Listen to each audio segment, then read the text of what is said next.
I was thinking for this one, it'll be a lot of editing to do, but I thought it'd be cute if maybe we start with the outro of Marc thanking people for listening and telling them where to find our Instagram and Patreon, and then we'll end with the clap sync. That'll be the last thing people hear.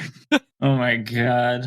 Oh, that's funny. Experimental podcasting here. Time truly destroys all things, even podcasts. I mean, if you wanted to go to the extreme, you can record the entire thing and then chop it up into bits and do the whole thing in reverse order. You'll have to keep guessing, what is this movie they're talking about? I'm very curious. Yeah, right. This whole episode's going to be created in post. The problem is people would think we were talking about Memento for a while. Yeah, that's true. They would never get to the movie. Yeah. Actually, and I wonder if maybe Mike knows this. So this is another one of those directors' names that I'm not totally sure what pronunciation to go with. Like if it's Noé or Noah or No. I'm pretty sure it's Noé. Oh, good, because that's how I've been saying it for years. Yeah. Okay, cool. We will stick with Gaspar Noé. Noé. It's been weeks since we had an episode where we talked a bunch about how to pronounce some director's name. I kind of thought that was in the past for us, but here we are. I would prefer not to have to say the name of his life partner. Oh my gosh. Lucille Hadzivilovich or something like that. Oh, that was great.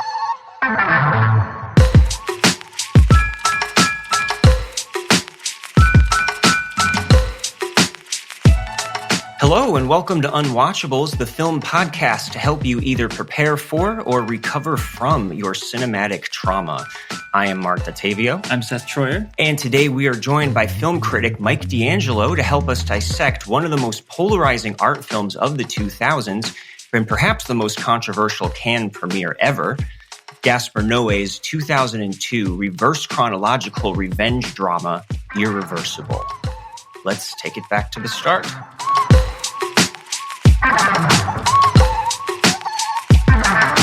All right. Nice. Well, thank you.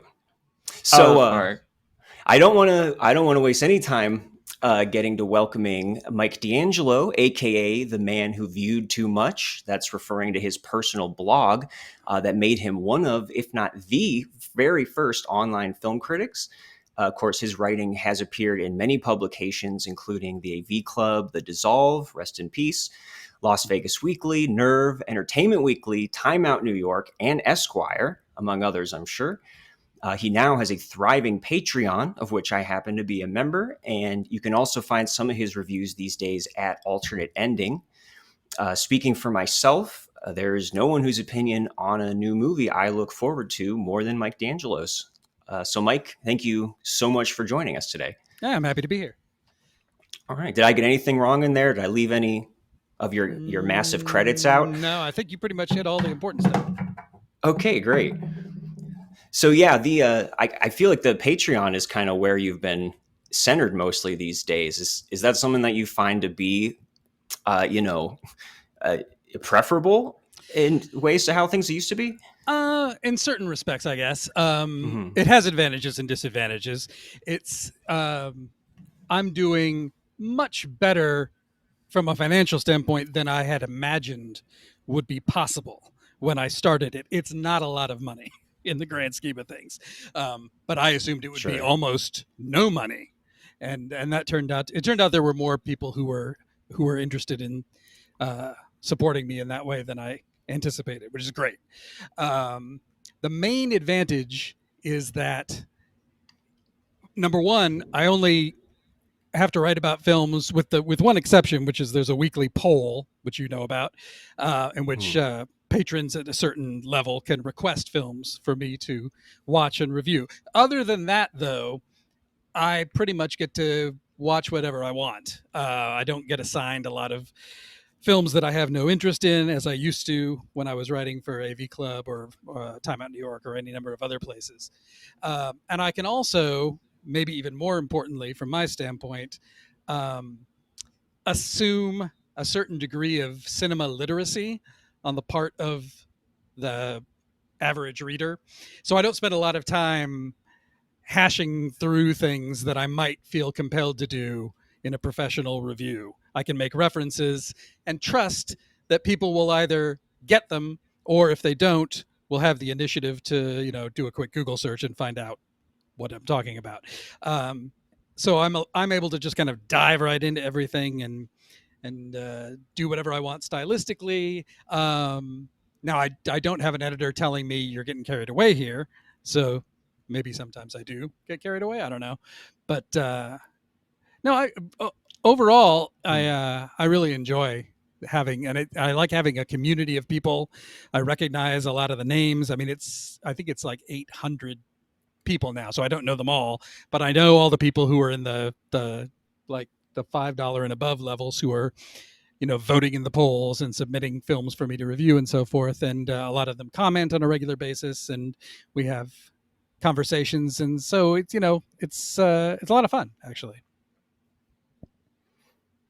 Yeah, definitely from a reader's perspective, it's nice because, as nice as a nice professional review is, there is something very, personal, besides the fact that we can comment, and ask you questions and stuff like that. But there is a real kind of just getting straight to the point kind of intimacy of it. And yeah, I think you definitely get your money's worth. If anyone out there wants to check out Mike's Patreon, who is not so far, you can on different tiers, put in movies that he might have to watch and review, whether he wants to or not. I would like to point out that the cheapest one, if you just want to read the reviews, is $1 a month, which you will not even know you're spending. Honestly, it'll just, like, who would notice $1 disappearing from their bank account?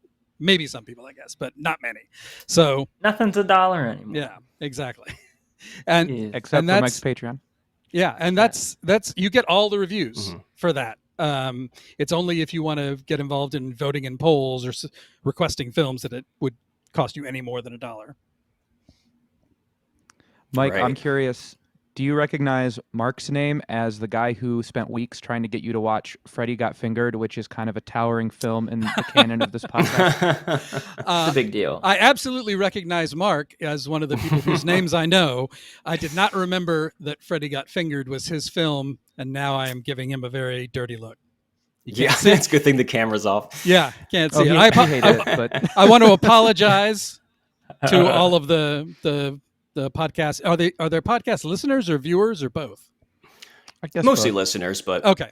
There is some people will watch. Okay, so if there's anybody watching who's disappointed that they don't get to see what I look like, what happened is I was planning to be on camera, but I hadn't used my camera in a long time, and as soon as I turned it on and saw myself, I'm balder than I thought I was, and my apartment, more of it is visible than I imagined.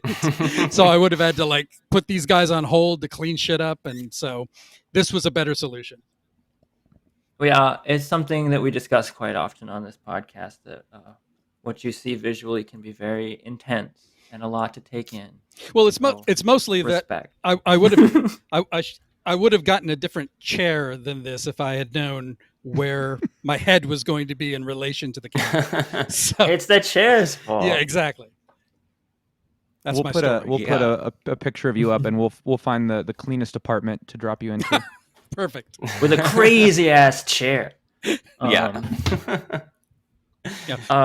Put me on a stool. If I could ask a question, I am very curious about, and I think a lot of people are when they come across you.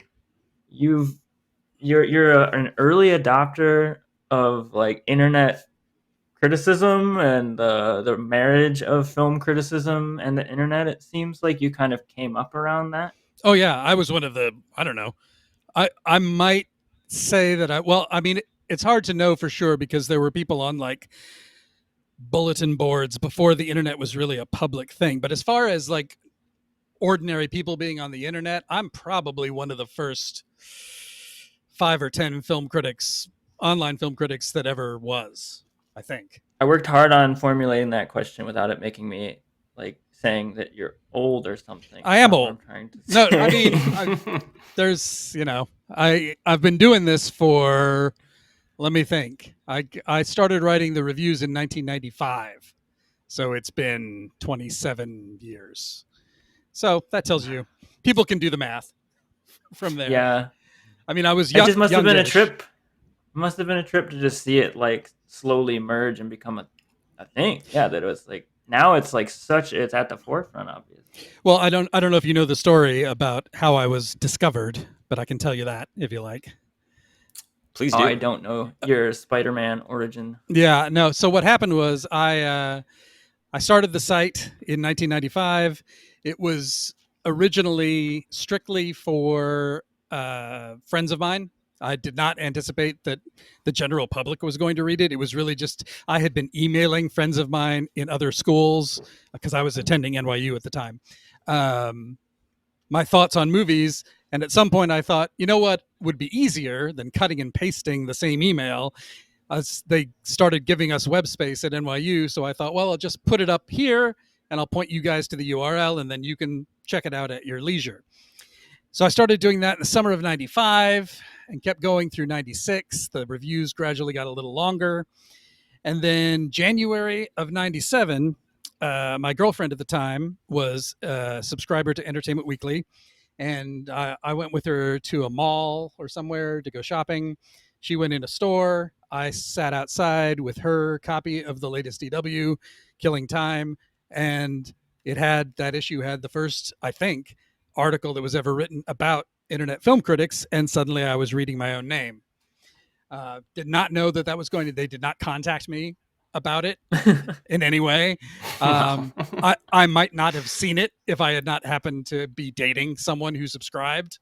I mean, I'm sure probably somebody I know would have seen it at some point, but so yeah, that was astonishing. And I ended up emailing the guy who wrote the article, Ty Burr, who I think is now the film critic for the Boston Globe, or he was for a while anyway, but was writing for EW then, and kind of mentioned in passing, hey, let me know if you need anybody to write freelance movie reviews. And he recommended me to the guy who did their video section, edited their video section, and they started using me as a freelancer in May of 97. And that is what I have done professionally ever since, somehow. Wow, yeah. That must have been a trip, too, for that to start out, I'm sure, just considered as a novelty. And then you do actually end up getting published in print publications. And now we've just kind of come full circle around where it's all online now. Exactly. Yeah, it's such a sweet little moment, just seeing your name, just sitting there, waiting, killing time. Yeah, it was amazing. I would also like to point out that I was, it's not really full circle, but I was making considerably more money in 97 writing for print than I am now writing online. Even though in theory there has been inflation since then, it's less money even if you don't adjust for inflation. So right. Yeah. Just letting you know, internet. Come on. Be good to Mike. Yeah, now everyone wants to do it for free now, so exactly that market is flooded. Yeah, no kidding. Well, then that would have been the path that landed you to start going to the Cannes Film Festival, right? I mean, how many years did you go to that? Eventually, yeah. I didn't start going to Cannes until, actually, it was the year that Irreversible was there. It was my first year, which was 2002. Wow. Yeah. Welcome. Yes.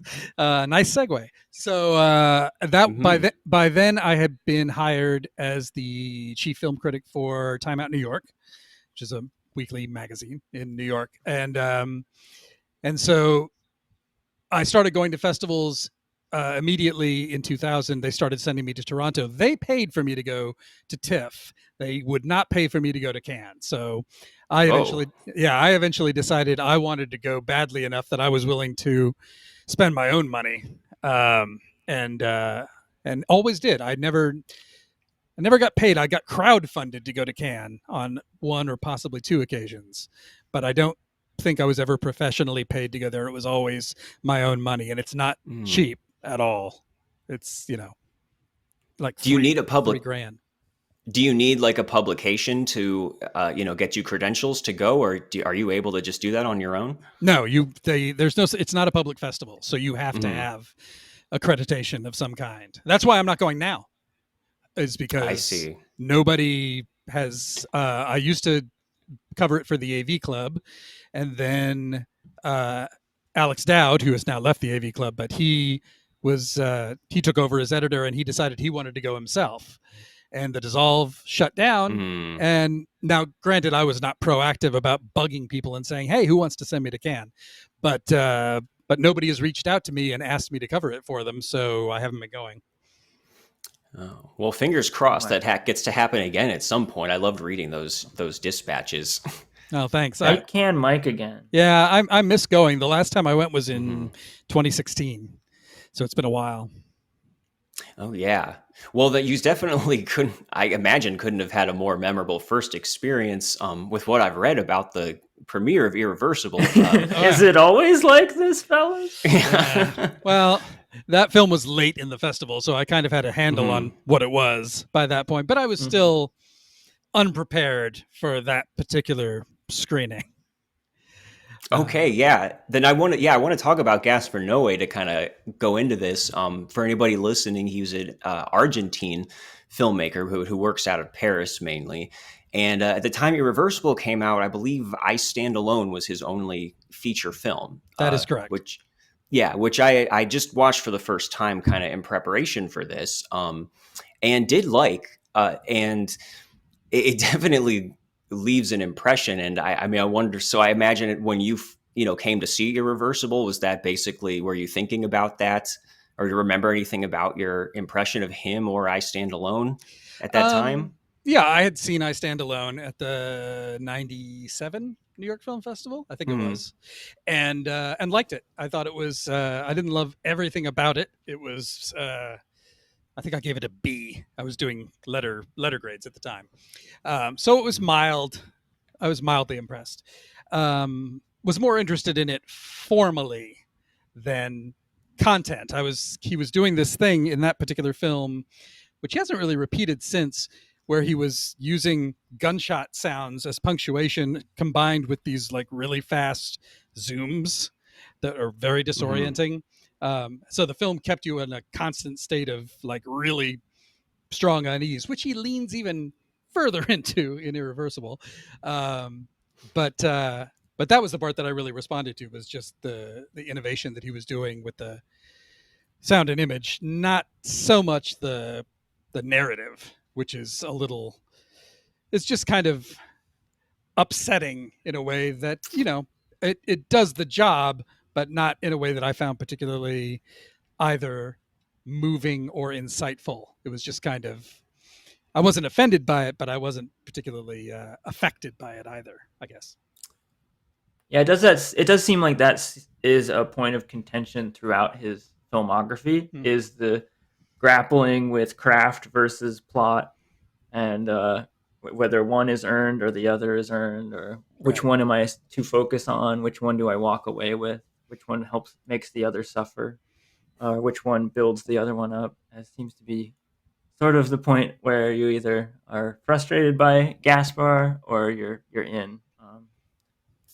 Yeah, and because I think he's first and foremost, I mean, besides a formalist, is a provocateur, I would say. Sure. Kind of like a Von Trier or Michael Haneke. There's definitely differences, between them, but they all, I think, they have a new movie come to Cannes, everyone is kind of bracing for what they're going to throw at us next.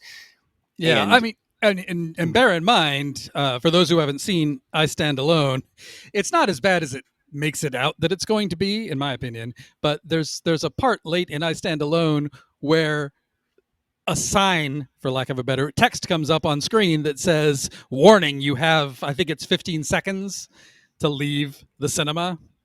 Love it. Yeah. So, I mean, full grindhouse. Yeah, you have a sense of what he's about just from that. Just from him saying, like, now's your last chance before the shit goes down. Yeah, that definitely was, especially since nothing that really bad even happened after that either. That's the thing, and he doesn't give you that warning in Irreversible, and there are at least 2 scenes in Irreversible that could have used it. 3, really. So. Yeah.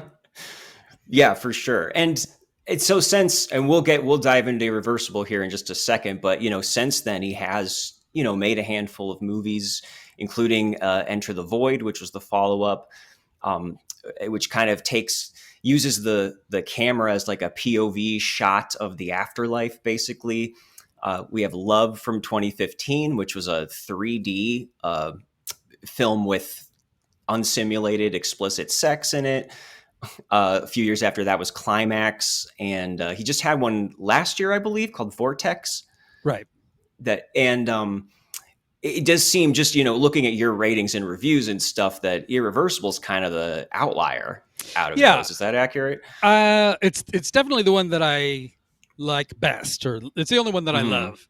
And I Stand Alone, as I said, and then everything he's made post Irreversible, I've been mixed about. Except Vortex, which I actively disliked. But that's mostly, disliking Vortex is largely me disliking split screen. So, and Vortex is a pretty much nonstop split screen film. And I find that even for short periods in De Palma films, I tend to sort of turn up my nose at it. So an entire movie of split screen. Mike Figgis used to do this with 4 different versions, like 4 different cameras. So it was a quadrant effect that I found truly unwatchable. But even Ang Lee Hulk kind of style. Oh my god. Yeah, I mean, I sort of liked Hulk, as I recall. It's been a long time. Me too. But I'm a little bit of I'll stand by that little green. I mean, I like that. it's been like almost 20 years now, but my memory is whatever split screen was in that it was trying to incorporate comic panels into the aesthetic, basically using split screen to create the impression of panels. Am I right? Yes. Yeah, that's how I felt. Okay. Like I said, it's been 19 years, so I don't remember it very well. But I think that was the part of the film now I want a best. Gasper Hulk movie. I did not see the conversation going this way. Thank you for the... I don't think we're getting surprises. out of this. That's I think great. we're just going to stay here, actually. I'll do my best to get us out of this. Before I want to take us into that Cannes theater, but first, just for anyone who hasn't seen the movie, Irreversible is, the chronological story is basically about a couple, Alex and Marcus, played by Monica Bellucci and Vincent Cassel, who are actually married in real life at the time of this movie.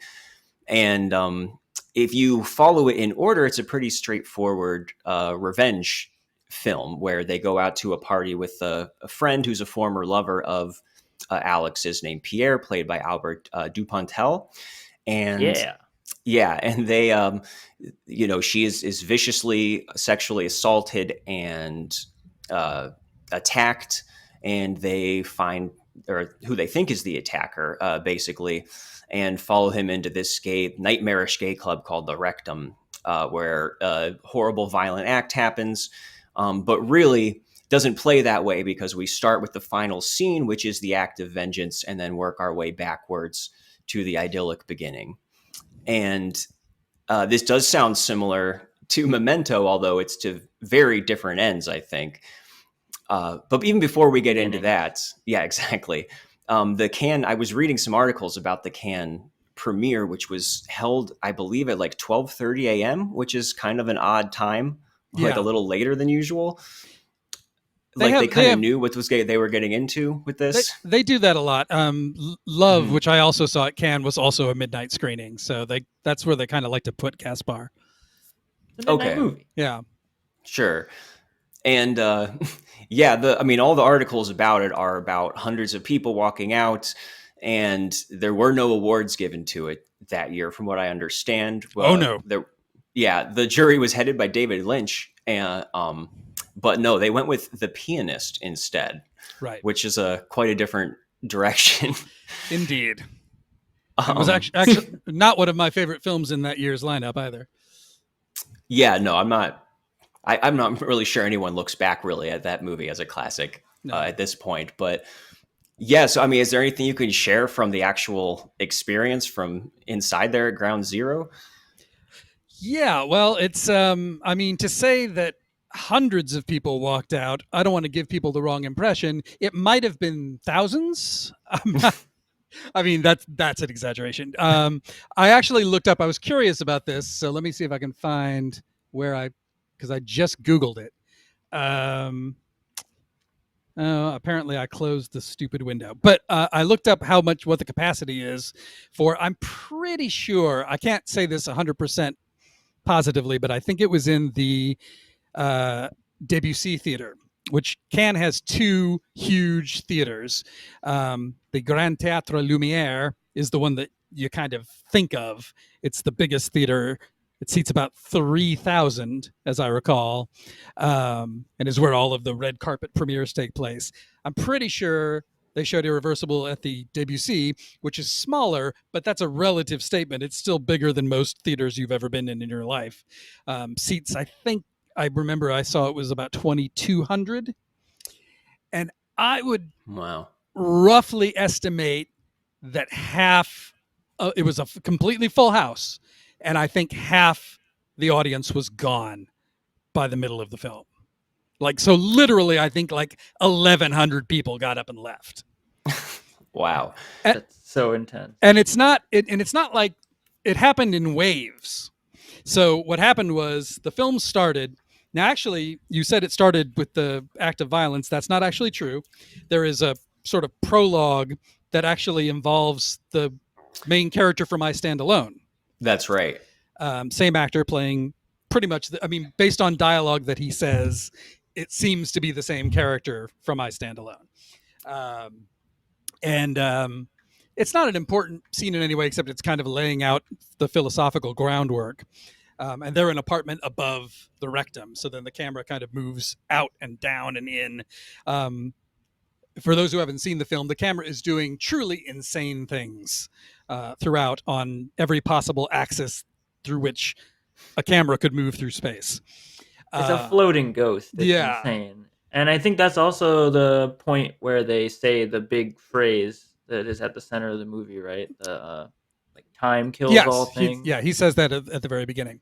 So then we go into the rectum, and that is an overpowering sequence that is hard to describe if you haven't seen it. And even if you've seen it on like a TV set, it's hard to describe what it's like to see it in a theater, and particularly in one of the largest movie theaters in the world, at which I am almost positive that Gaspar Noé went into the projection booth and told the projectionist, I want you to crank the sound up to the highest possible level. And he's using in that sequence, I forget what it's called. He's using a particular kind of like sound wave that it was specifically designed to create, like, inspire nausea and panic in people. So and it just goes on throughout the entire sequence. It's hard to describe, but it's like this. The siren. Yeah, it sounds like a siren, only much more disturbing. And we're in near total darkness. You can just see little glimpses of what look like kind of semi-horrific things that are happening. Although I don't want to like kink shame anybody, so I'm sure if it was consensual, I'm fine with it. But it looks kind of terrifying in the dark when you have no violent. Yeah, when you have no context for it. And there were some people who consider the film homophobic, and I guess we can talk about that later if you want to. But the point is, this sequence, they're looking for the guy who assaulted Alex. They have been told that he's in this club. They're trying to find him. They're wandering from room to room through these dark, it's like they're in a cave almost. And this sequence goes on for a long time. Like, I don't know, 8, 9, 10 minutes, I want to say, before they actually find anyone or do anything. And that's when half of the people who walked out. Like, they didn't even make it beyond the rectum sequence. Like, nobody even got their skull bashed in? No, not even that. They just could not handle the fact that it was going on and on and on. And the thing is, this is the world premiere of the film. So nobody knows what the movie is. For all we know, it's going to go on like this for 2 hours or an hour and a half. And they'll never cut. No cuts, nothing. Just down in these tunnels. Yeah. I mean, I will say, this is an aside, but it's kind of a fun aside. I was also at Cannes the year that Dogville premiered. Just the following year, actually. And nobody knew anything about Dogville in advance. The stills that they had released were not very clarifying. And so Dogville begins, and for those who haven't seen it, Dogville takes place, it's a 3-hour film. It takes place entirely on a chalk outline Brechtian set. So the film starts on that set. And I spent, I want to say, I think it was like 30, 40 minutes in before I went, it's just going to be like this forever, isn't it? Like I was sitting there waiting for it to like snap into a normal. I just didn't think he was going to do that for 3 hours, and was shocked to discover that he was really going to. Oh, and sorry, this is another aside, but the similar situation with the Xavier Dolan film Mommy from 2015, which I also saw at Cannes, which is almost entirely in a Instagram 1-to-1 aspect ratio. And again, I was like, he's not going to do this for a 2.5, 3 hour movie. I forget how long it is. And for a moment, we all thought, okay, he isn't, because like an hour and a half into the film, there's a big montage that's set to Oasis's, which Oasis song is it? I forget.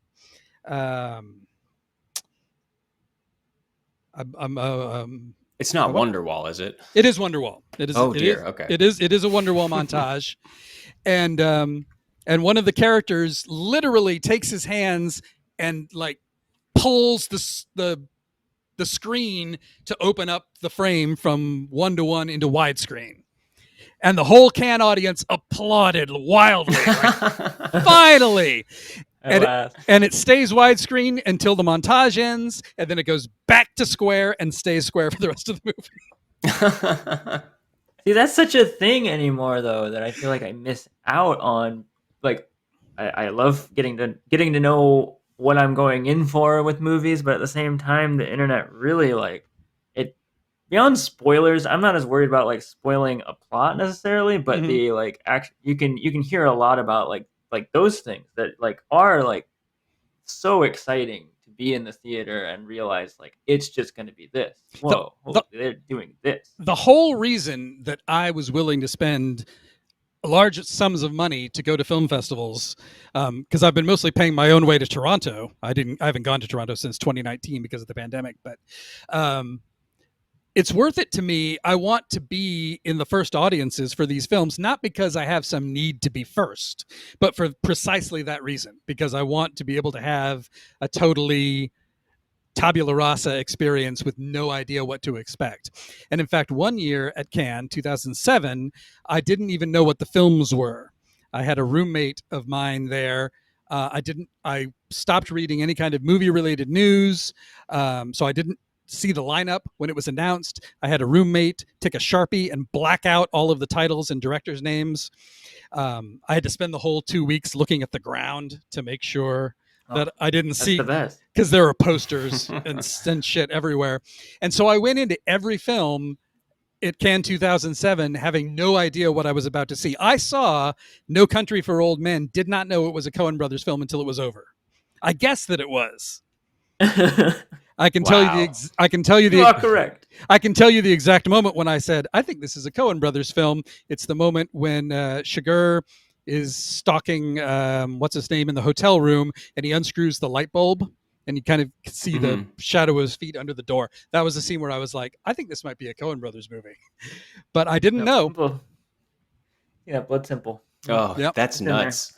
Yeah. Wow. I can only imagine that must have been great. I'm sure that was a lot of work. Probably not easy to do that every year. The only reason I've never done it again is because it was such a pain in the ass. I couldn't even have conversations with people. Like I had to walk around with like headphones on all the time. And it was really, you had to live in a little bubble. And also for like several months before the festival, I had to kind of tune out of all of my normal, I was on a very, I was about to say popular is not correct. A very active cinema chat group. And I had to kind of remove myself from it for a few months so that I wouldn't see discussion and so forth. So that's the only reason. But in theory, if I could somehow wipe out my memory so that I could go into everything cold, I would love to do that. It's my ideal. Yeah, that would be great. And I like, too, you talking about the imagining that they cranked up the sound system on this particular thing, this particular premiere, too, because this was actually the first movie that the three of us sat and watched together to talk about on the podcast. And just three boys on a couch. Yeah, not on a Friday night, passing around the old bowl of popcorn.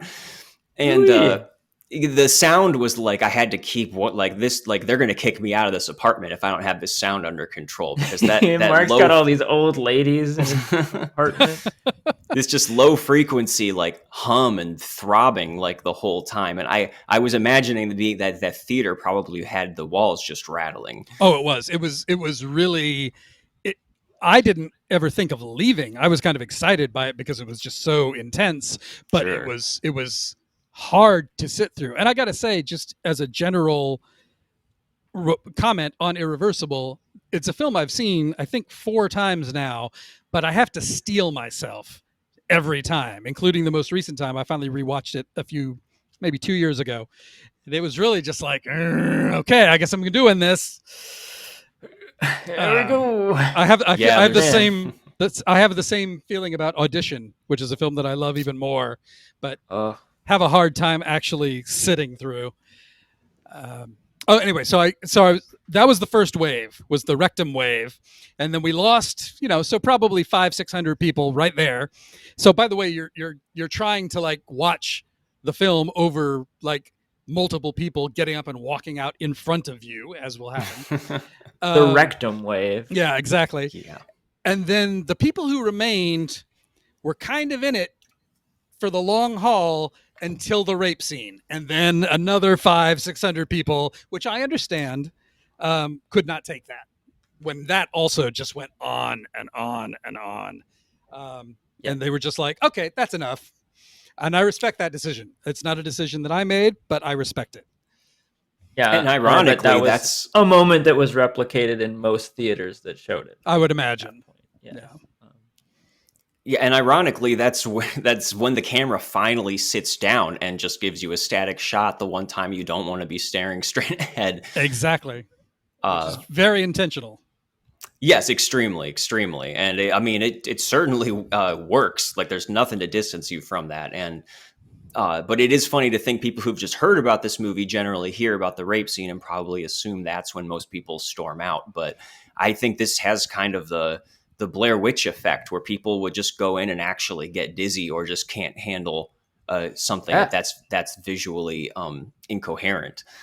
Yeah, and the sound is disturbing. I can't help but I also can't help but picture Gaspar Noé entering the projector room, and he looks kind of threatening. Yeah, like, he's a big, like, bald guy with a mustache, with like a thick accent, and he's like, "Turn this shit up."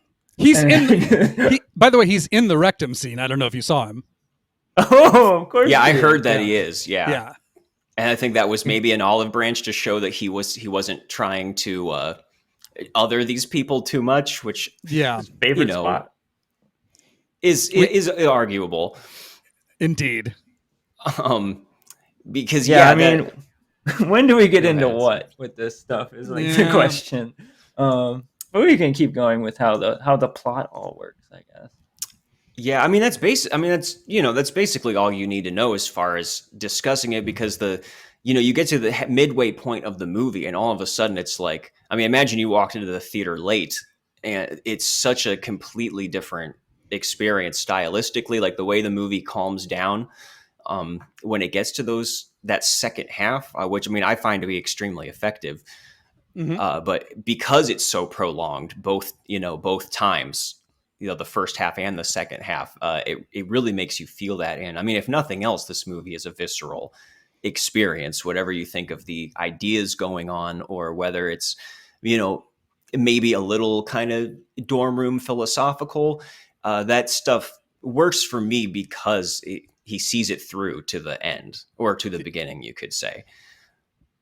No, I agree. Yeah, the word experience is like what always comes up with all his movies. I feel like he's very interested in that first and foremost, like creating a cinematic atmosphere and thrusting you through this, like in some ways, like almost like the way blockbuster directors work, right? That they want to put you through something. They want it to be like a roller coaster for the audience.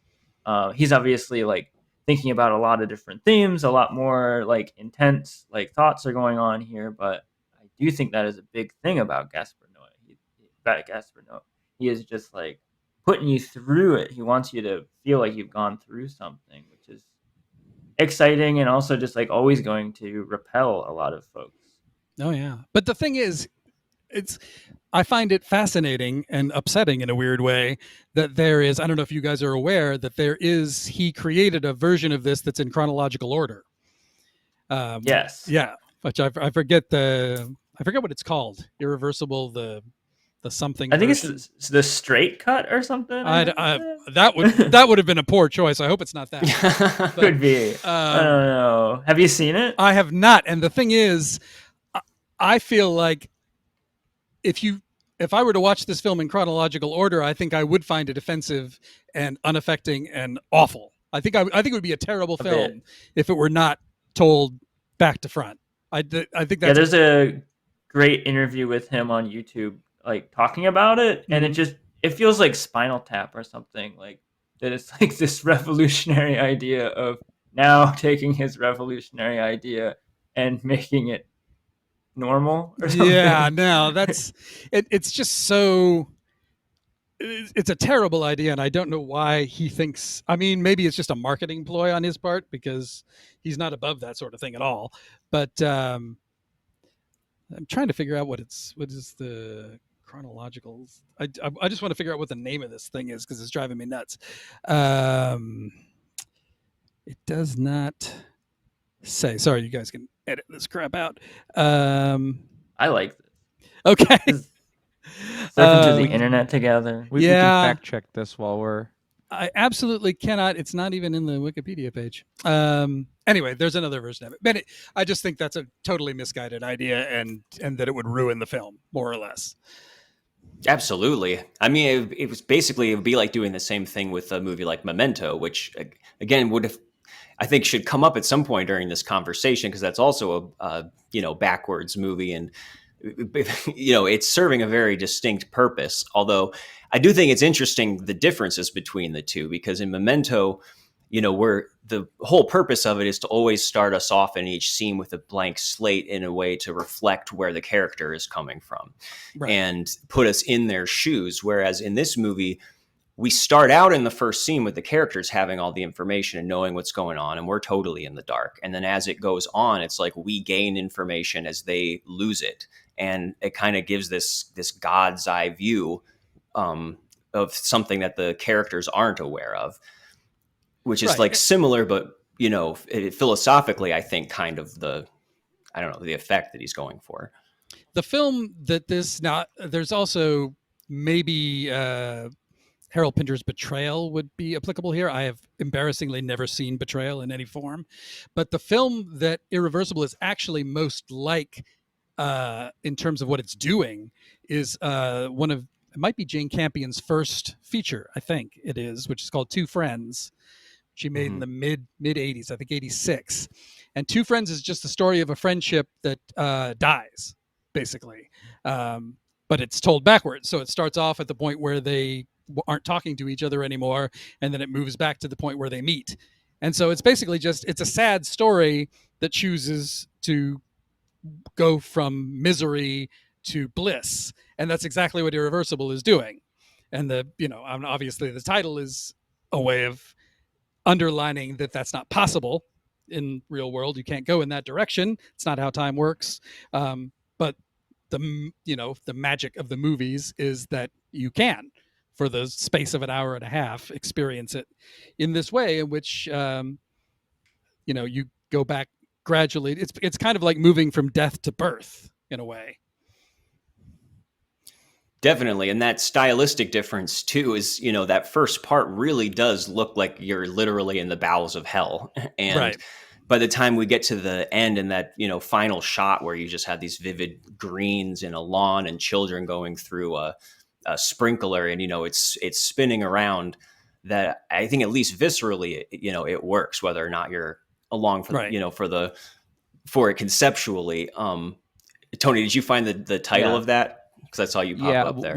We'll plug this in to where it goes chronologically. But Seth was right; it is actually called Irreversible Straight Cut, according to a couple of publications I could find on it. So yeah, not the best Still being a controversial boy, that guy. Yeah, I feel like that must have been done intentionally, and I don't approve.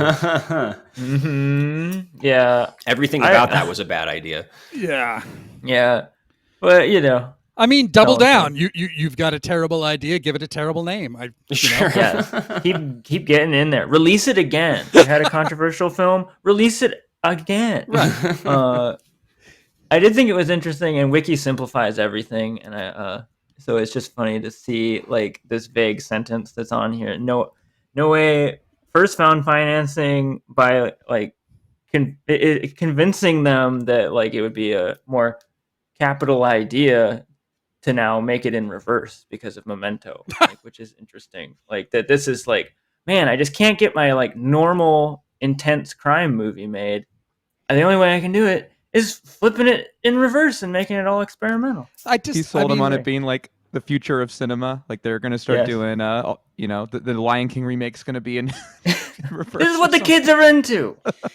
The thing is, I fundamentally do not believe that he would ever have sat down and wrote that. There's no reason to tell the story forward. It's not interesting in any way if you go in chronological order. It becomes both offensive and banal. He doesn't seem like that guy either, at least judging by the films that I've seen it is. Like he seems very like interested in those kind of experiments. He's very like heady, psychedelic, especially like Enter the Void is so like over the top psychedelic, like going into the spiritual. So it's not surprising that this guy would want to first and foremost fuck with time and fuck with how the audience processes time in an almost like science fiction kind of way, which I think it is something that kind of like struck me with this viewing of it, that it almost feels like literally time out of joint, like Slaughterhouse-5 or something like that kind of like event is occurring before my very eyes, which is very exciting.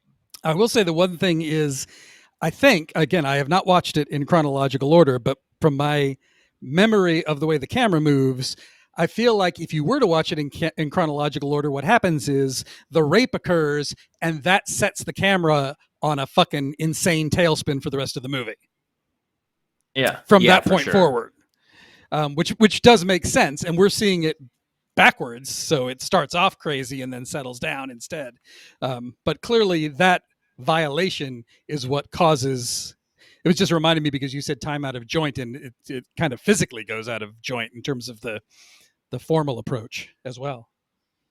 Yeah, and you're Absolutely. Right that going in the direction it goes in is the whole is what makes it interesting. And also this last time watching it, it was really struck me about how there is an obvious philosophical overarching thing going here, but this is taking the form of a revenge movie, like a very again, I'm sure the straight cut is just a very clear, hits all the beats, the regular structure that you expect, where you have the idyllic beginning, you have this horrific, crime that takes place. And, kind of just us as viewers, a lot of revenge movies will do that, where the kind of thrill that you get out of the revenge is in direct proportion to like how awful the thing is you have to sit through that's being, the vengeance is being taken for. So looking at this as a deconstruction specifically of like revenge films, I think is really productive too, because you have, the thing, of course, with revenge movies, a lot of them just purport to be actually about, the toll that revenge takes on you and how you can't really ever get anything back. And, it's kind of like that thing about how you can't make an anti-war movie without making war seem exciting on some level. Right. And the revenge movies kind of generally do that too, where they kind of pay lip service to it being a lesson against revenge, but we all really know why we're there. And just scene by scene in this movie, the way that it gives us the so-called catharsis right up front, except it's not cathartic because we don't know what's going on. We just see it as being nauseating. And once things do start to come into focus, we've already seen it. So there's no satisfaction to be taken, putting it in that backwards order. And I don't know, just scene by scene, the dissonance that produced in me, I really felt to be a trip too. Like this is maybe maybe the actually most experiential anti-revenge movie, even though I don't really think that's the ultimate message, but it does a really great job of taking the juice out of what we would normally get, because you're too far away from the revenge to get satisfaction from it anymore. Right. And also the thing that, again, this is another reason not to do it forward, is when you're doing it the way that it's actually structured, we don't know. You would have to see the film twice or have a very good memory to notice that the rapist is present during the fire extinguisher, the horror scene. He kills the wrong person, but the person he was looking for is there, standing right nearby. We have no way of knowing that yet because we haven't seen the rape take place. You would have to usually see the film again, or be told by somebody. If you watched it forward, you would know, and the irony would be too, I don't know if cute is the right word, but it would be too in your face. He's called the tapeworm. Yeah. You got to go in deep to find the tapeworm. Exactly. Yeah. Which becomes absolutely absurd after a while when we're following early in the film, like what is post realizing that Alex has been attacked, is running around with Pierre and her boyfriend Marcus, and he just is constantly like yelling at everyone like, "Where's the tapeworm? Where's the tapeworm?" And it's just like, as much as it is like already like you're like borderline sweating watching this movie at this point because you've seen some shit already, but it's like the one bit of levity for me, that he's just running around and like yelling at everybody he sees, like, "Have you seen the tapeworm?" And they're like, "Fuck off, man! You're so drunk." I don't know. Maybe that's funnier in subtitles than it would be if you were actually hearing the language. I don't know. I don't know. It could be. I don't know if Latenia or whatever his name is quite as funny as the tapeworm, but yeah, probably not. So yeah, then again, getting to the second part of this movie, which I think is almost the real test here. And I think when we were watching this in person, this is kind of what it came up with this, because it gives you all of this stuff that almost makes you numb. It's so extreme, and it just kind of leaves that to sit in your stomach for the rest of the movie as it gets, calmer. And I guess the question is it possible to enjoy these kind of playful, dialogue scenes that happen afterwards? Like, is it possible for him actually to ease you back into that? And I mean, to me, the effect is like slowly waking up from a nightmare, till we literally have them in bed, like waking up from a dream in the couple's last or first scene together. And I think that was where you ran into some resistance there, Seth, right? Yeah, I think before we let Seth answer this question, I want to pose the question to Micah first. So you said maybe 500 or 600 people walked out during the Odyssey into the rectum, and then maybe another 500 or 600 during the rape scene. How many people walked out during the scene of the couple just sort of enjoying a blissful afternoon, teasing each other in bed? Because we lost an entire third of our audience during. Really? No, I do not think anybody walked out of that part. I'm just really afraid of tits. It's just you, Seth. Terrified of tits. I mean, what I experienced in my viewing experience this time was very much, the first time I had seen it, I will admit, I kind of scrubbed through the big scene, the rape scene. It was very difficult, and I couldn't resist to like give myself the levity of like skipping ahead a little bit, which is the danger, or the situation when you have this power, when you're watching something in your own home and something that has crawled up out of your TV screen is like making you feel nauseous. So this time I really was like, I'm going to watch this scene and like try and get to the bottom of it and feel it. And I really do think it's, as much as it is just so horrific, it is the way to do this scene, I think. And it all works so well, the way that it stands out in the center of the film, even from a craftsman's perspective of the cameras spinning around the room constantly. But here it is respectfully or whatever word you want to use, is like stationary. Here we are, and there's no place to run, and I'm faced with this experience that is very much, it takes it after a while, it takes me out of the movie because I'm thinking so much. I'm like, I think the audience is empathizing with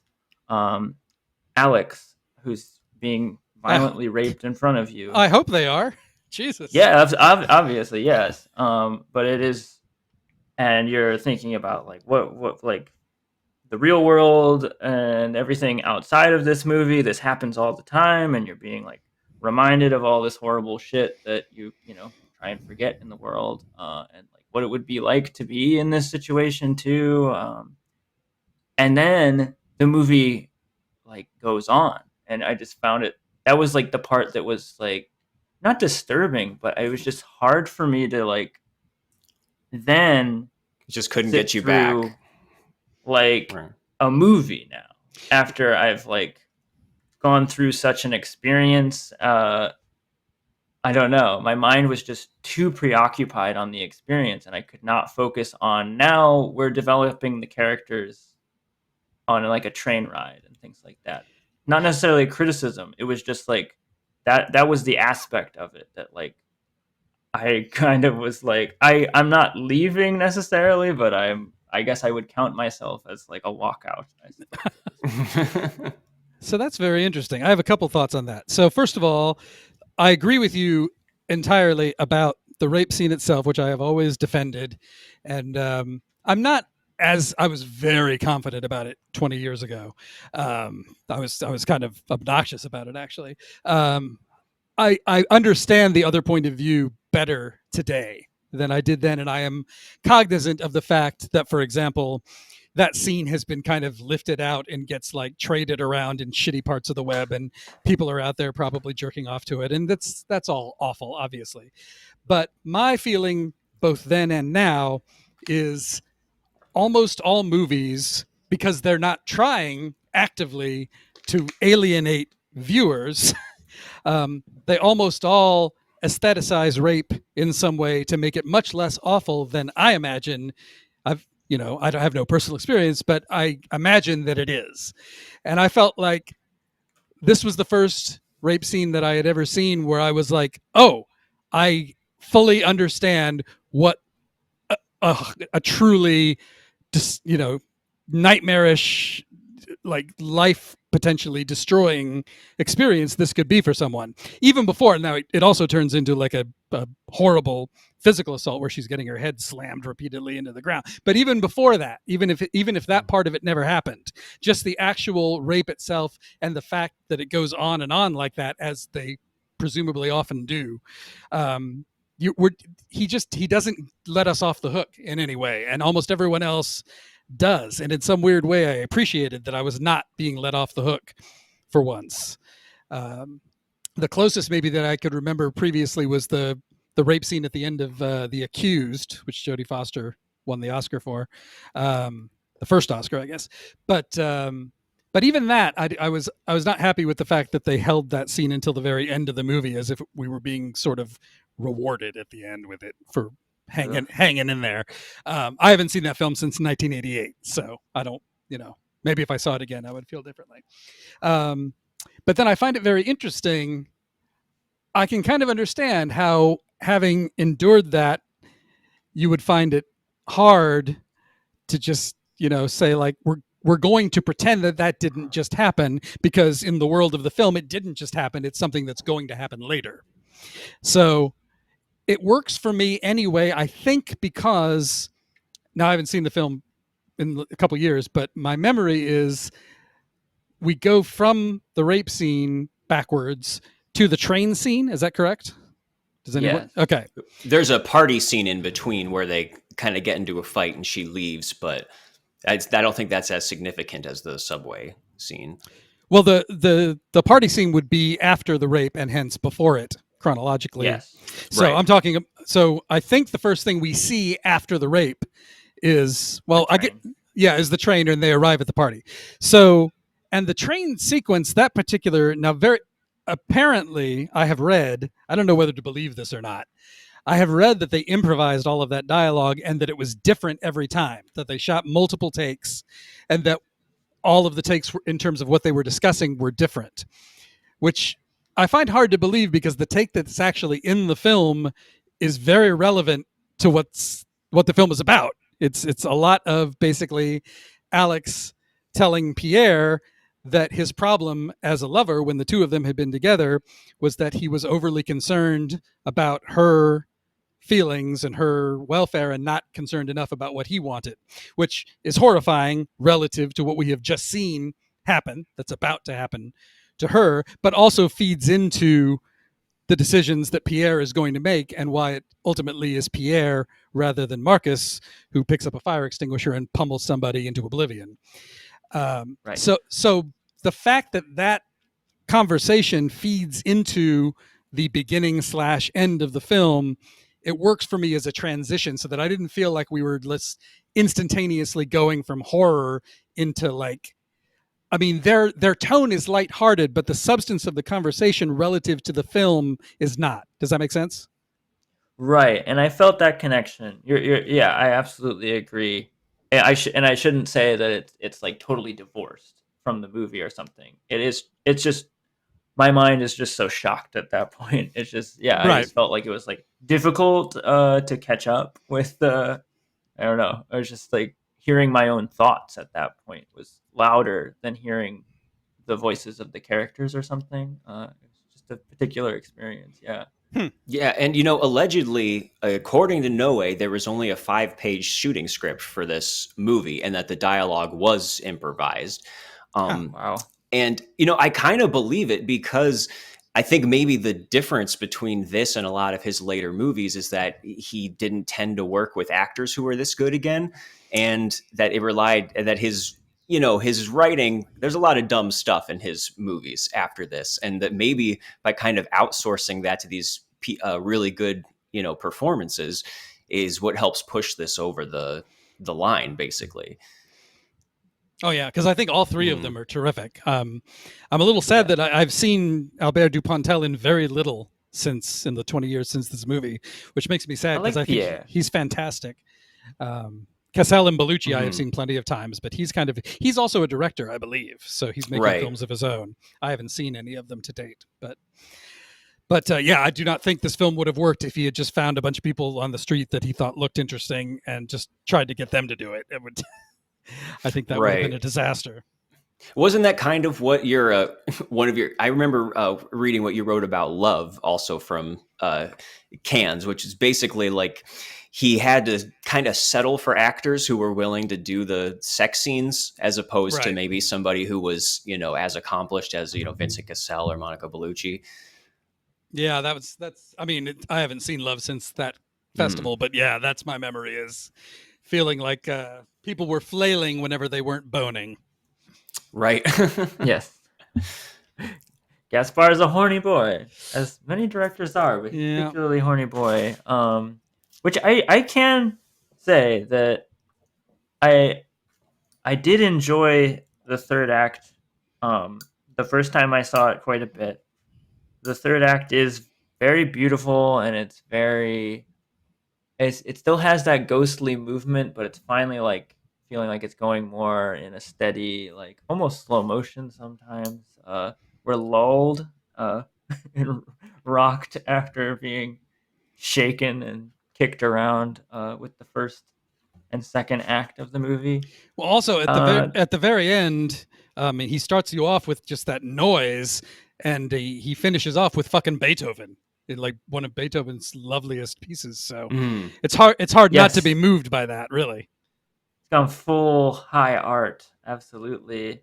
And there is something interesting, and I'm curious what you guys think of like what this part of the movie is doing in context of the whole like project of it being in reverse and taking the center, which I do think is Alex is the center and what happens to Alex and everything. There is something, again, it was experiencing it was a different story for me, but at least like in my own thoughts and on paper, there is something interesting about the idea of going the other way after a rape scene, where we are now healing this character in a way, and we are like Superman in the first Superman movie, reversing the earth, Right. and Yeah. like everything we would love to do for someone in that situation. There is something kind of beautiful about that, and also like humanizing. Like if we can just like go the other way, where they are like slowly, like as the third act continues, like it's not that we've forgotten the rape scene or anything, but we are slowly being reminded, again, that like there's much to this character. There's more to this person, and of course that's true, but that can happen sometimes in like victim narratives, and that can be a struggle, of course, for people who have been through like difficult situations, where they like are defined by those situations, or feel like they have been defined, where there's more to them, obviously. So I found that compelling about it. Yeah, and it too. is. No, go ahead. Oh, I was just I think the I don't know. I was about to say genius of the film. I don't know if I would go that far, but I think the reason it is a great film is that it is precisely that it is simultaneously horrifying and weirdly optimistic because of the structure. Now he makes a point at the very end of like he gives you that beautiful final shot, and then he moves into a strobe, and then he reminds us time is going to destroy everything. So he still ends on a down note, technically speaking, but it's still operating in both of those spheres at once, and that's the only reason that it works, which is why you would not want to put it in the other direction. Yeah, exactly. And I do think that's my only, real criticism of the film is it is a little, and it's really just a minor irritation where he does have to kind of state that theme. We get time destroys all things, at the beginning and at the end. There's a couple little conversations about how, the future is already written and we just have premonitory dreams about it. There's that poster of the 2001: A Space Odyssey 2, the ultimate trip that it keeps like going past. And we get it, huh? Yeah. We could have let that speak to itself, but it's not as bad as like I just watched Enter the Void for the first time too, and man, they bring up like the Tibetan Book of the Dead right away, and then someone shows up to explain exactly how it works, and seconds before it actually happens, and then even throughout the flashback scenes and everything, it keeps coming up again and again, and we're like, we got it. So compared to that, I could roll with this a little bit more. Yeah. No, I have friends who are very angry about the 2001 poster. Or at least they were at the time when we had discussions about this 20 years ago. There were people that set them off for some reason. It's just like it ties the room together. You pretentious fucker. Right. Like we get it, but it doesn't bother me particularly. My major reservations about the film are basically the guy does have a sort of adolescent mindset to some extent that crops up in everything he's ever made.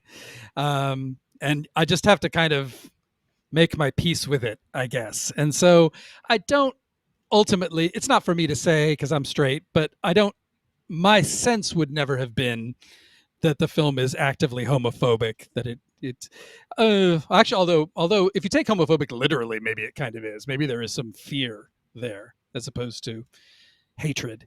But yeah, just the particular conception of the rectum and just the fact that it's even called the rectum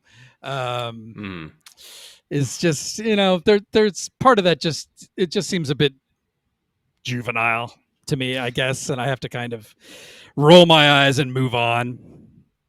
I know that Noe's his explanation or his defense basically is that he just wanted some place that was going to be devoid of women, like he wanted it to be just full of testosterone. And again, it's kind of a weird solution for that, especially since we're seeing this rapist who's first attacking another girl before he assaults Monica Bellucci's character, and then it turns out he's a guy who hangs out in a gay club, and that's where that's our substitute for hell, basically, which Yeah, like I don't take too personally or anything. Because I think adolescent is maybe a good way to put it. That was just the simplest way he could think of putting that across. And you kind of see that across a couple different of his movies. He tends to just have characters who are homophobic in a way that's not really like, I don't know, that's just a minor detail about them as opposed to anything important. There's lots of like hurling slurs around and just generally kind of being accused or afraid of being called a fag or something.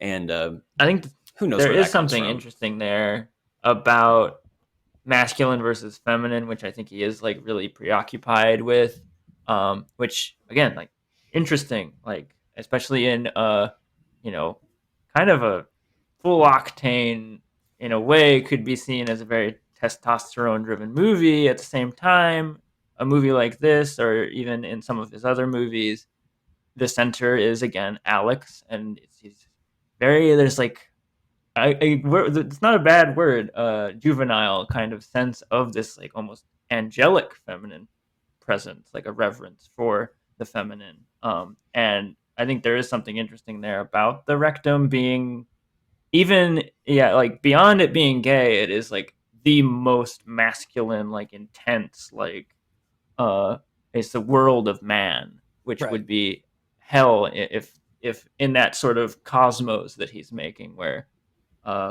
Monica Bellusci's character is sort of heaven or something, angel, something to be protected. I do think it's pretty weak for the most part. Most of the arguments that I have heard as far as it being portrayed as like a homophobic statement or something, a lot of that whole hell on earth that is the rectum, because I don't know, again, like even me saying that, like a lot of it just seems like kind of kink shamey, kind of just like a lot of there's a whole world of very violent sex underground, like alternative practices, and it's kind of like this. I don't know, like that stuff exists. Yeah, I like Mike calling it like literally homophobic because of the fear-inducing element. I think is good, but I just want to go on the record as the token straight guy on the podcast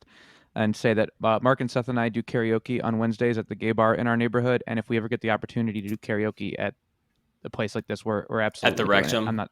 I'm not scared. Yeah.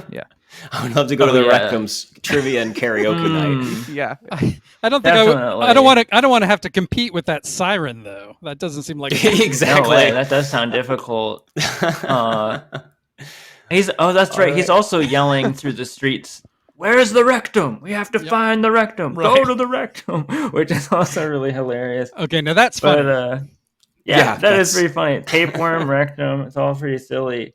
But yeah, I don't know. A lot of that smacks of like, and we kind of talked about it on the John Waters episode of like, it seems like if it's not quote unquote good representation of gays, it's always going to like make somebody pissed if it's not just like a nice gay character that's your friend or something, which is again a little weak for me.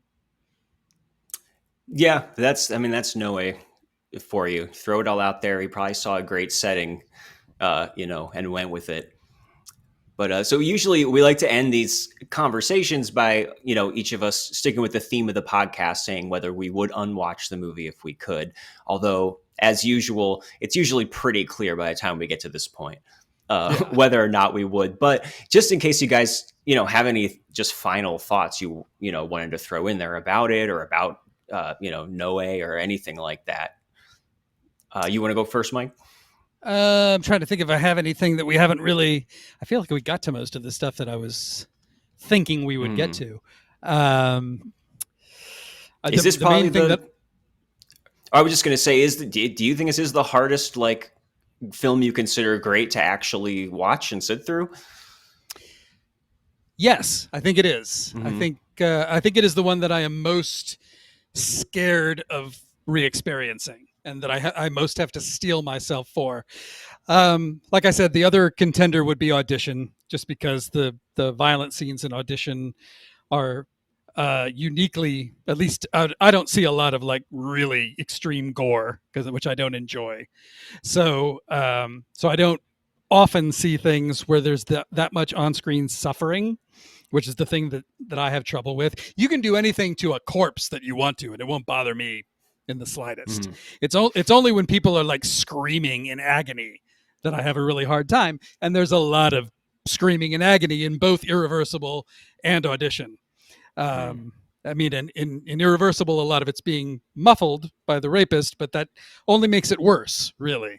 So, yeah, I think this is the hardest one.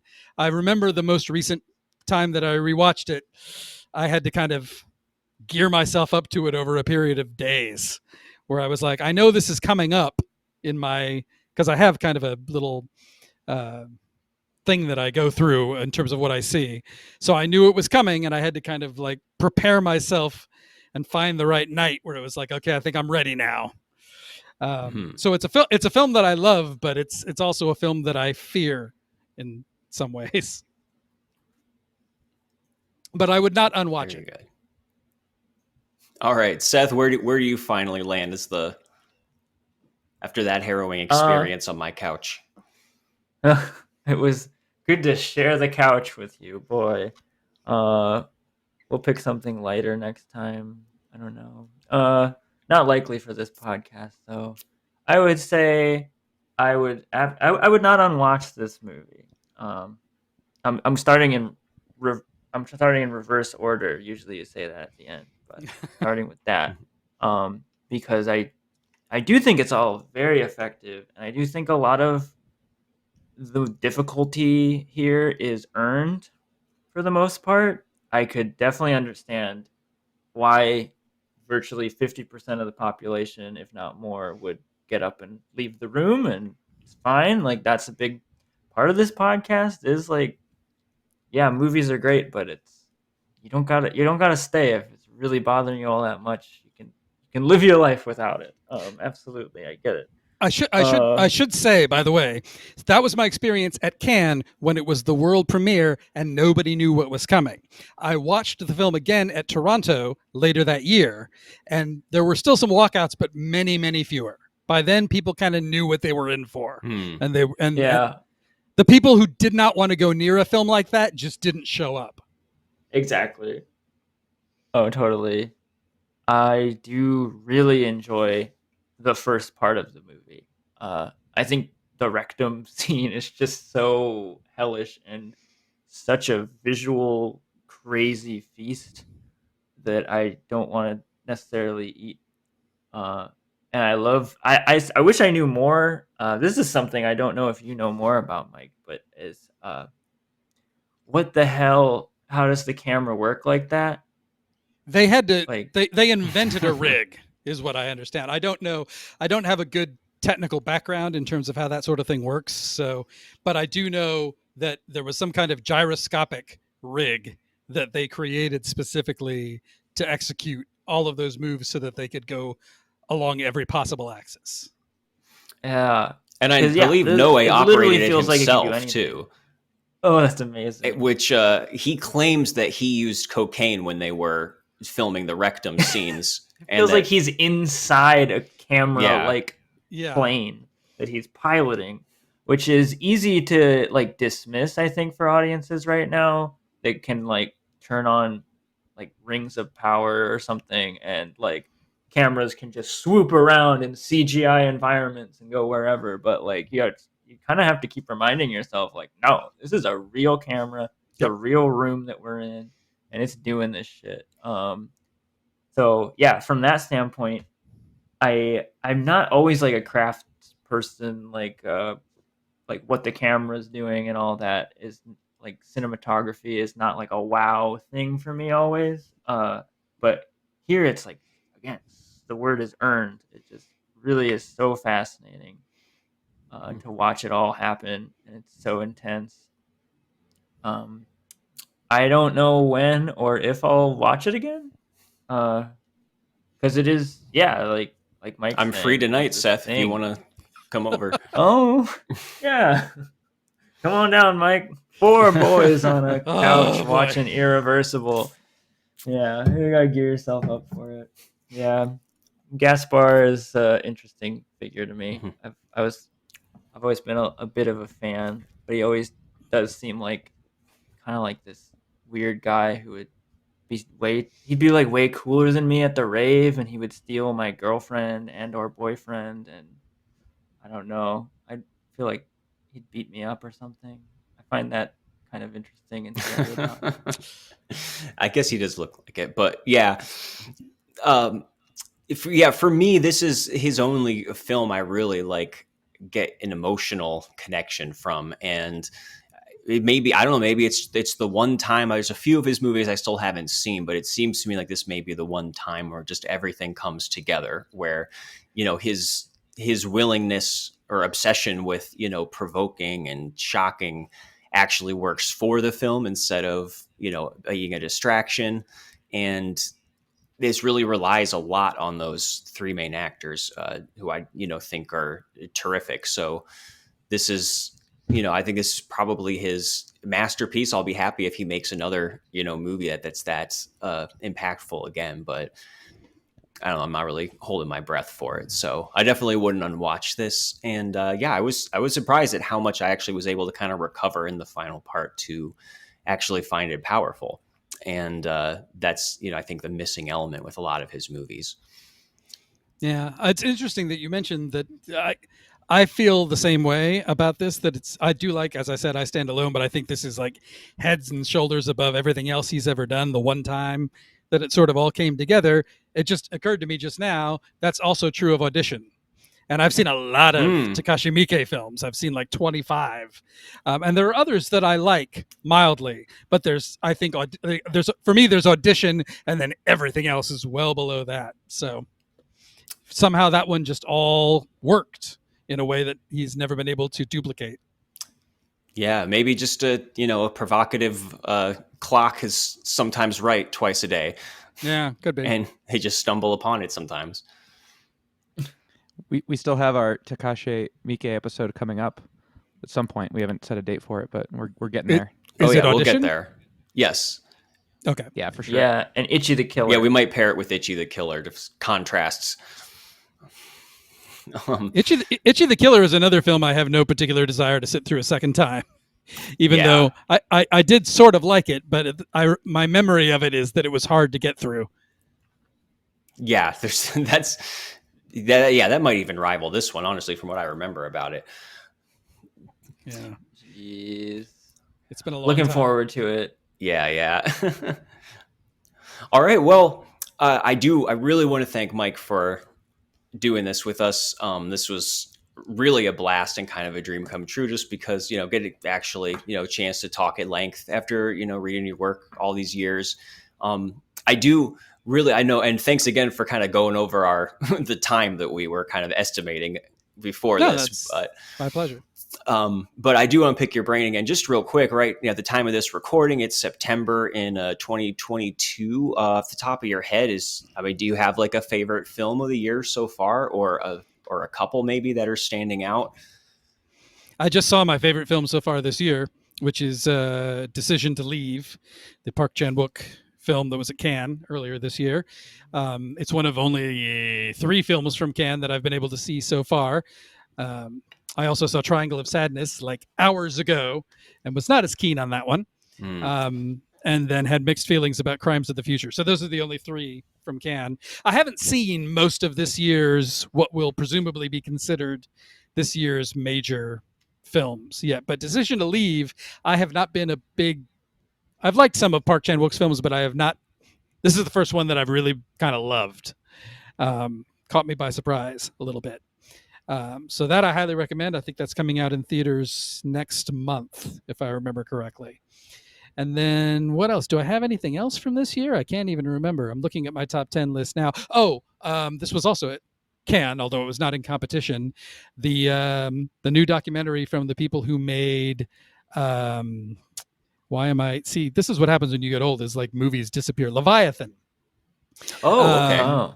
Yeah, so Verena Paravel and Lucienne Casting-Taylor, and their new film is called, it's a Latin title, De Humani Corporis Fabrica, and is basically a very, very in-depth look inside a hospital, and specifically the surgical wing of the hospital. So it is as I said, as long as people aren't suffering, I can watch anything. But if that's not if you have any kind of squeamishness about the human body being sort of taken apart, dissected, cut into, this is probably a film you would want to avoid. Yeah, but sounds like it might be good for this podcast. It might very well. So I think those are the two that I've been most enthusiastic about. Like a lot of people, I really enjoyed the Indian film RRR. Oh yeah, I'm so excited to see that. Yeah, which is I'm a little embarrassed by how few Indian films I see. This is one of the only ones in the last 20 years that's gotten so much buzz that I felt like I should check it out. But I feel like there's probably some other equally, or if not equally, at least pretty good stuff that I'm overlooking by just not knowing. I just don't know who I should be turning to. I should be more proactive in trying to find out who are the good critics who are tackling this stuff and where they are. But all right, yeah. Well, I'm definitely looking forward to all of those. I loved Leviathan and Decision to Leave. I'm particularly excited to see now. But we're at that weird kind of point in the year where I think we're about to get hit with the flurry of the real, high profile titles. So who knows what that list will look like by the end, I guess. Yeah. See, this is Speech 2. This is normally when I would be seeing them, because normally I would be at Toronto right now. Because the Toronto Film Festival is ongoing as we're recording this. The only reason I'm not there is because I still, unlike a lot of my peers apparently, I still don't feel comfortable. It's not so much at this point, I'm fully vaccinated and boosted and all of that. It's not that I'm worried that I'm going to get COVID and die anymore. It's that it's a lot of money, and I would hate to spend all of that money and then test positive on day 3 with a really mild case, but still feel obligated to spend the rest of the festival quarantined in my hotel room, not seeing any movies. Yes. So I was just like, I don't feel like the case loads have dwindled to the point where I'm willing to roll the dice on that quite yet. Maybe next year, hopefully next year. I thought I was going to be back this year, but I still ultimately, when the time came when I had to buy the plane ticket, I looked at the cases and I was just like, I'm not ready yet. So very fair. Absolutely. Yeah, that's too bad they're not doing them virtually in a more consistent manner after pulling that off when COVID first came out. I figured, yeah. I wrote a whole piece for the AV Club, I think. Yeah, it must have been. About a year and a half ago, maybe. But basically arguing like we should continue this, like continue to allow people to attend festivals virtually. It will only help it will be a 100% a positive thing and in no way negative if you do this. But people have not been taking me at my word so far. So I just figured that shit was happening. That's wild. There is a very small virtual Toronto happening, but you have to be in Canada, which I can get around that. I mean, anyone can if they really want to with a VPN, but the number of films that are available that way is extremely small. It's only like 20 films out of 200, and the only one that I was interested in was the Herzog film. So it didn't seem like it was going to be worth the cost of the pass or whatever. Mm-hmm. Sure. So, but anyway, point is, I'm not going to get to see most of these exciting new films until later in the year, like everyone else. Yeah, you can finally feel the frustration we do every year reading about these for months and months before we can see them. I do, and I still get press screenings. I was at Triangle of Sadness, the Palme d'Or winner, literally this morning, so I shouldn't be complaining. Yeah, that's pretty good. Well, fingers crossed for next year for sure. Yeah, get Mike over there and destroy COVID. Yeah, be done. Yep. I order cans to destroy COVID. So again, I encourage everyone to check out Mike's Patreon. Like he said, just for $1, you get it all. Is there anything else out there to plug? Like I think you mentioned that I'm also writing reviews professionally for the site Alternate Ending, which was that was a weird little thing where I just kind of stumbled onto them, and their regular critic for I think the entirety of the site's existence is a guy named Tim Brayton. I had never really heard of him before, but I started reading his reviews and thought he was fantastic. So I subscribed to their Patreon, and by doing that, the site manager, not Tim, but another guy, ended up contacting me and asking if I wanted to write for them, and I did. So now I'm writing for them as well, and getting some, because my reviews for the Patreon, because I'm writing every single day, usually, or most days, those tend to be maybe 300 to 500 words. I'm writing like full on like 1,200 word reviews for Alternate Endings. So that's where to go to look for my stuff that's in more depth. Although often it will be about shittier movies. Because Tim tends to cherry pick the really good ones. But so yeah, that's pretty much where I am these days. We will link to that in the episode description if you want to read Mike's writing about shittier movies. Yeah, shitty movie. I try to have fun no matter how bad the movie is. Hopefully the writing will still be enjoyable. Absolutely. Yeah, it really means a lot that you were on with us for this. It was not a movie we wanted to go into lightly, or I don't know. It was good to have it be a big conversation with you. Yeah, someone who was there, the eye of the storm when it happened. That truly is one of the most unforgettable theatrical experiences of my life. Not my number one, but certainly in the top like 10 or thereabouts. Sure, I believe it. Mike was right there in the rectum while this was all happening. Number one was Brown Bunny, right? No, I actually I wasn't at the actual premiere of Brown Bunny. I forget. I think I couldn't get in because word had gotten out that there was a Chloe Sevigny blowjob scene in it that was unsimulated. So, and I didn't have a good enough badge to get. So I ended up seeing the later blowjob badge. Yeah, I ended up seeing a later screening of that. No, the most amazing theatrical experience I have ever had in my life that I wish I could like show people what it was like was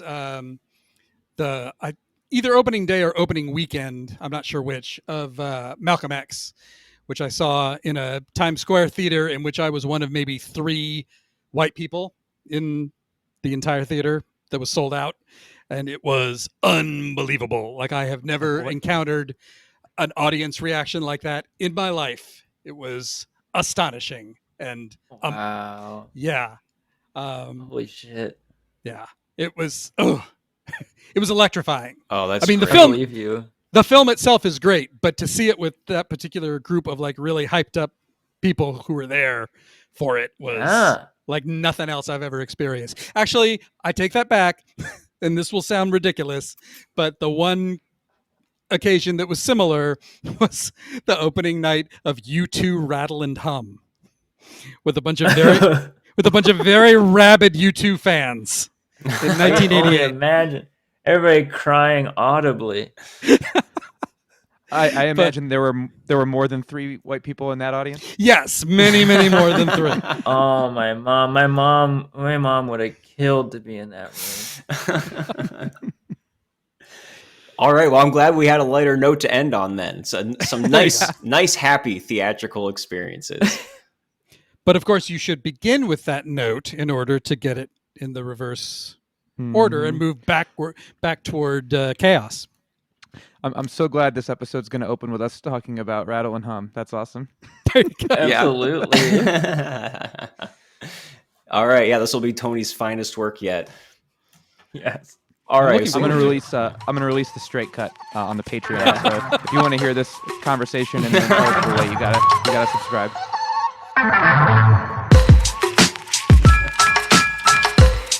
All right, we'll probably find... Unwatchables is produced by Tony Scarpitti, hosted by me, Marc Dottavio, and Seth Troyer, with artwork by Micah Kraus. You can find Seth and I on Letterboxd under Marc Dottavio and Sloth Troyer. You can also check us out at unwatchablespod.com for links to our Twitter and Instagram, or support us on Patreon for bonus content and to have a say in what we watch. Thanks for listening.